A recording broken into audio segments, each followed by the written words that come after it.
The voicemail was only 7 seconds long. "Hi, I think you knew my mother." No name, no explanation, just a voice that sounded unsure whether it had the right to exist. Grace Whitaker replayed it 3 times before setting her phone down. At 72, very few new voices entered her life. The people who knew her had known her for decades. The rest had either moved away or moved on. She almost deleted it. Almost. Instead, she walked to the hallway closet and pulled down a small tin box from the top shelf. The lid was scratched from years of being opened and closed in secret. Inside were photographs, old ones, the kind with faded edges and smiles that never knew what was coming next. Grace sifted through them slowly until she found the one she hadn't looked at in years. 2 young women standing outside a hospital. One holding a newborn wrapped in a pale yellow blanket. The other, Grace, standing slightly apart. Smiling, but not fully. The back of the photo read, June 1984. Grace sat on the edge of her bed. There are moments in life that divide everything into before and after. That summer had been one of them. The phone buzzed again. A text this time. "My name is Andrew Cole. My mother was Lydia Cole. I found your name in her old things." Grace closed her eyes. Lydia. The name moved through her like something both familiar and forbidden. Lydia had been more than a friend. She had been the kind of person who made decisions quickly and loved without measuring consequences. Grace had always been the careful one. The one who hesitated. That hesitation had cost more than either of them understood at the time. Grace typed slowly. "I knew Lydia, a long time ago." The response came almost instantly. "She passed away last month. I'm trying to understand something she never explained."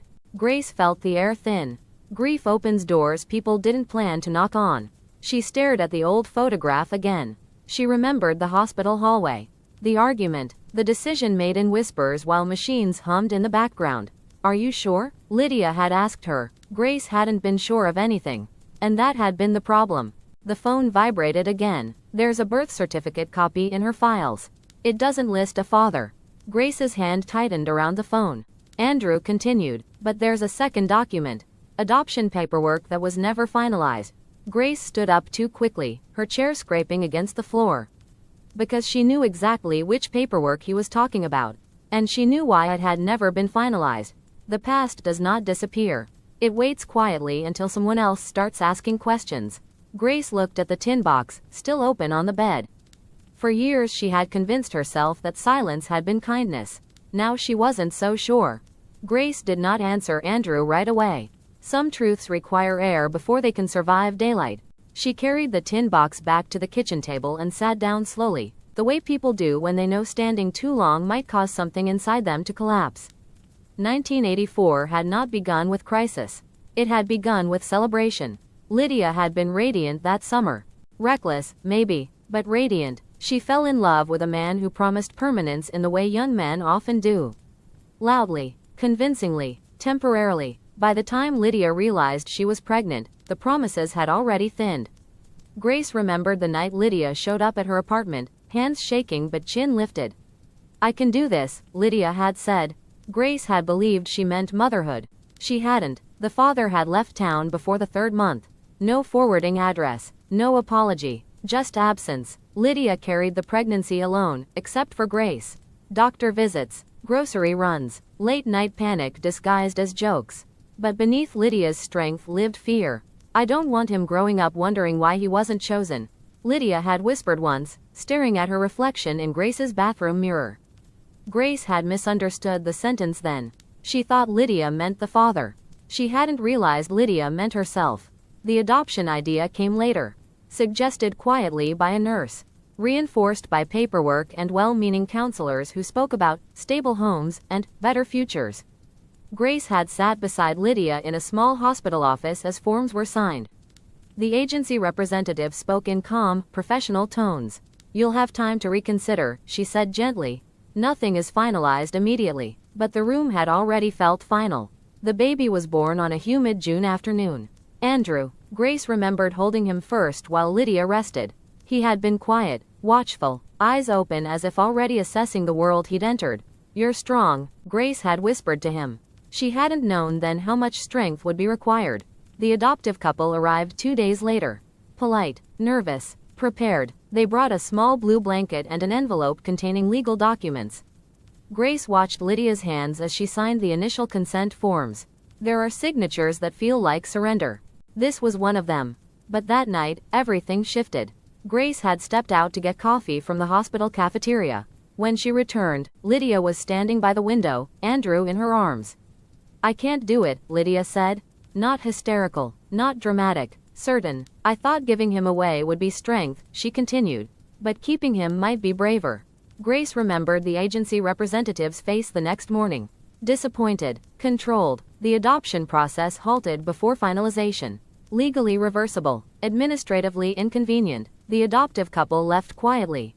Lydia kept Andrew, and from that moment on, something changed between the two friends. Grace had supported Lydia's decision. Publicly, logically, but privately, she had felt something she never admitted. Fear. Fear that Lydia wasn't ready. Fear that keeping Andrew would anchor her to struggle. Fear that love alone would not be enough. Grace had said something she could never take back. "You're choosing the harder life." She meant it as concern. Lydia heard it as judgment. The distance began there. Phone calls became shorter, visits less frequent, pride replacing vulnerability. And then, slowly, silence. Grace's phone buzzed again in the present. "Did she ever talk about giving me up?" Andrew texted. Grace stared at the question. He deserved truth, but truth was not a single event. It was layers. She typed carefully. "Yes, for 2 days. Then she chose you." There was a long pause before his reply. "Why didn't she ever tell me that?" Grace leaned back in her chair. "Because some parents believe protecting their child means erasing their own doubt." Because Lydia had wanted Andrew to grow up certain he was wanted. Not aware of how close she came to losing him, Grace looked at the photograph again. There was something Andrew still didn't know. Something even Lydia may not have fully understood. Because the adoption had not failed only because Lydia changed her mind. It had failed because of Grace. And for 42 years, she had carried that detail alone. Grace did not respond to Andrew's last message immediately. Why didn't she ever tell me that? Because she was afraid, Grace thought. But that was only part of it. Grace stood and walked back to the hallway closet. She reached for something behind the tin box this time. A thin folder, yellowed at the edges. She hadn't opened it in decades. Inside was a single document. A letter addressed to the adoption agency. Signed by Grace Whitaker. She sat at the kitchen table again and read her own handwriting. "I believe the birth mother is under emotional distress and may not be capable of making a stable decision at this time."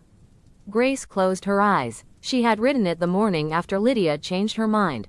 The agency had asked whether there were concerns, whether Lydia was being influenced, whether anyone believed the decision to halt the adoption was impulsive. Grace had hesitated. Then she had spoken carefully. "She's overwhelmed," she'd said. "She doesn't have support. I'm not sure she understands what she's choosing."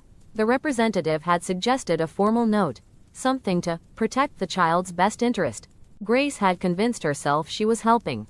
Protecting Andrew from instability. Protecting Lydia from regret. But what she hadn't admitted, even to herself, was this. She didn't trust Lydia to succeed. And that doubt had almost taken Andrew away permanently. Because once the agency received Grace's written concern, they delayed the reversal. They scheduled evaluations, interviews, reviews. The process dragged. Lydia had felt it immediately. "You told them something," she had said quietly, eyes searching Grace's face. Grace had denied it. "I just asked questions," she'd replied. The lie was small, but it fractured something vital. Lydia fought through the additional scrutiny. She completed the evaluations, passed every requirement, proved stability. The adoption was officially voided. Andrew remained hers, but Lydia never forgot that for a brief window, the system had nearly sided against her. And she always suspected why. Their friendship never recovered, not fully. Grace picked up her phone. She typed slowly. "Andrew, there's something else you should know." The typing bubble appeared almost instantly. "Okay." Grace inhaled. "When your mother decided to keep you, the agency hesitated. They said someone close to her expressed concern about her stability." There was a pause. "Who?" he asked. Grace stared at the blinking cursor. For 42 years, she had allowed Lydia to carry the weight of that suspicion alone. She would not let Andrew inherit the same silence. "It was me," she wrote. The response did not come immediately. Minutes passed. Then, "Why would you do that?" Grace did not defend herself. "I thought I was protecting you," she replied. "But I was protecting my own fear." I didn't believe she could do it alone. Another pause. Longer this time. Finally, she did it. Grace felt tears rise, not from sadness, but from acknowledgement. Yes, she typed. She did. Andrew called. She answered. I need to understand, he said, voice steady but tight. Did she know it was you? Grace did not soften it. Yes. Silence. She never told me, Andrew said. I think she wanted you to grow up certain, Grace replied.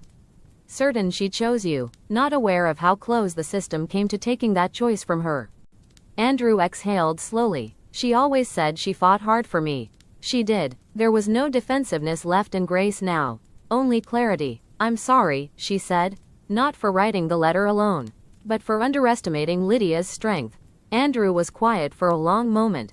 I don't hate you, he said finally. But I need time. Grace nodded, though he couldn't see her. That's fair. After the call ended, Grace remained at the table.